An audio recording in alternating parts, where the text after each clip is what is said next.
એટલે સમજાય છે ક્વેશ્ચનનો ટોન કેવો છે? ખાલી બંધારણ નથી લખવાનું, હિસ્ટ્રી કોન્સ્ટિટ્યુશન મિક્સ કરીને લખવાનું છે. ફેડરલ સ્ટ્રક્ચર, સંઘીય વ્યવસ્થા, જે અંગ્રેજોએ યુનિટરી સિસ્ટમ, આખું ઉપરથી એક જ સરકાર હતી, રાજ્યો પાસે કોઈ સ્વાયત્તતા ન હોય, ગામની પોતાની કોઈ પ્રોબ્લેમ હોય, લોકલ લેવલનો પ્રોબ્લેમ હોય તો છેક ઉપરથી પાસ ન થાય ત્યાં સુધી કાંઈ સોલ્યુશન ન થાય. એને ભારતનો ઐતિહાસિક એક રહેલો છે કે સંઘીય વ્યવસ્થા ન હોય, ફેડરલ સ્ટ્રક્ચર ન હોય, મીન્સ રાજ્યો પાસે પોતાનું વહીવટ કરવાની સ્વાયત્તતા ન હોય, તો ત્યાં સુધી કામ ન ચાલે. તો એ પણ અગેન આપણે ફાઇટ ચાલતી હતી. તમે છેલ્લા ફેઝમાં જોઈ લેશો તો 1937માં ઇલેક્શન કર્યું હતું રાજ્યોનું અને કોંગ્રેસની સરકારો બની હતી.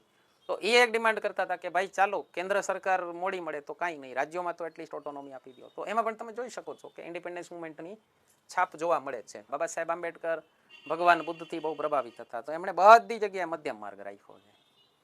ઓકે, નથી આખું ફ્લેક્સિબલ, નથી આખું rigid, semi flexible, semi rigid.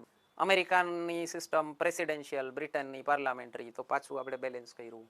અમેરિકામાં જ્યુડિશરી સુપ્રીમ છે, ઇંગ્લેન્ડમાં પાર્લામેન્ટ સુપ્રીમ છે, આપણે પાછું બેલેન્સ કરીને બંધારણ સુપ્રીમ. તો બધે મધ્યમ માર્ગ વાપરો. ફિઝિબલ એડેપ્ટેશન એટલે બીજા બહારની સિસ્ટમ આપણે લીધી છે, પણ કેવી રીતે?